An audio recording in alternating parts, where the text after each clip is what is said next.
You ever notice how some people cancel plans and feel relieved? Not guilty, not anxious, relieved. They read the message, pause for half a second, type, "Something came up," and then immediately change into their most comfortable clothes like it's a victory ceremony. No traffic, no noise, no small talk, just the quiet hum of their own space. Maybe you know someone like this. Or maybe, let's be honest, you're already home, watching this, nodding a little too hard, because loving staying at home isn't just laziness or antisocial behaviour. There's a whole psychology behind it, and once you see it, you start noticing it everywhere, in yourself, in others, in the way some people light up at invitations, and others quietly hope they get cancelled.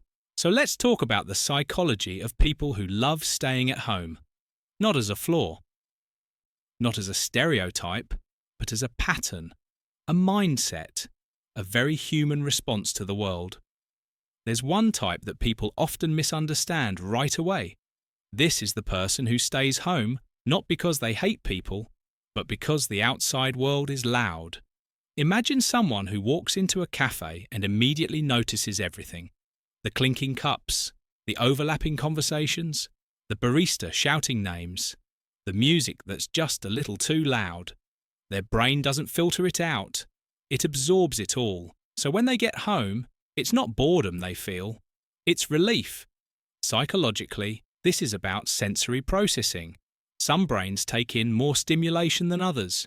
And for those people, home isn't isolation, it's regulation. It's where their nervous system finally exhales. If this is you, you might notice that you enjoy people, in smaller doses.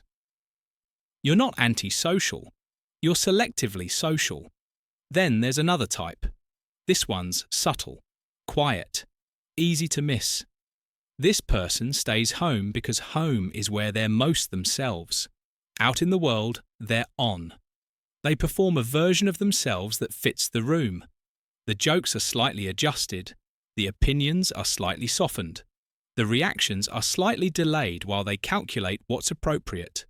At home, none of that is necessary. Psychologically, this comes down to identity fatigue. When someone is highly self-aware or emotionally attuned, social interaction can feel like constant micro-adjustment. Not fake, but filtered. So staying home becomes a way to remove the filter, to exist without being perceived. If this resonates, you might notice how peaceful it feels when no one is watching you. No expectations, no roles, just you, uninterrupted. Then there's a type that people love to label incorrectly.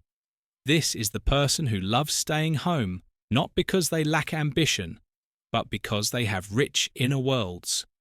They read, they think, they build imaginary scenarios. They dive into projects that don't need an audience. They're not bored alone. In fact, solitude is where their mind becomes most active. Psychologically, this is linked to internal stimulation. Some people rely on external input for energy. Others generate it internally. If this is you, you might find social plans interruptive.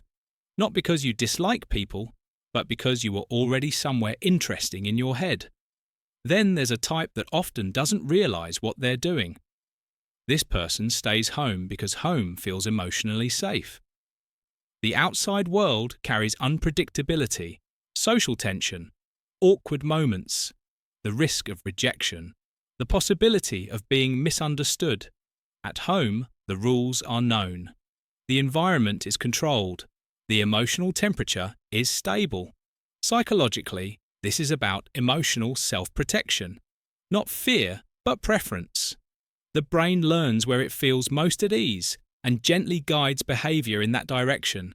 If this is you, you might notice that after social outings, you need time to recover. Not because something went wrong, but because your system needs to recalibrate. Then there's the last type, and this one is rarely talked about honestly. This is the person who loves staying home because modern social life feels performative.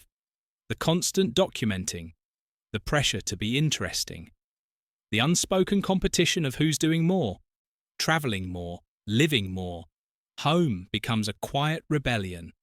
Psychologically, this reflects a desire for authenticity, for experiences that exist without being shared, for moments that don't need validation.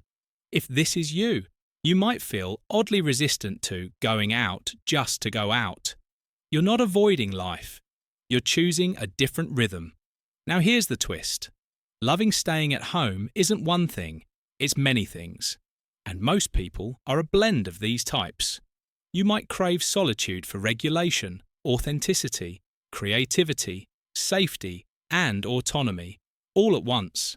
And none of that means you're broken, or missing out, or doing life wrong. It just means your relationship with stimulation, identity, and meaning is different. So let me ask you, which part felt familiar? Was it the sensory relief, the identity break, the inner world, the emotional safety, the quiet rebellion? Or maybe it's all of them, layered together. The truth is, home isn't just a place. For some people, it's a psychological anchor, a space where the mind finally gets to rest in its natural state. And in a world that never stops demanding attention, choosing that kind of rest isn't withdrawal. It's self-knowledge. If this made you see yourself, or someone you know, a little more clearly, that's not an accident. And if you enjoy these quiet explorations of human behavior and inner life, you know where to find more of them. Just remember, staying in doesn't mean you're hiding from life. Sometimes it means you've learned exactly where you feel most alive.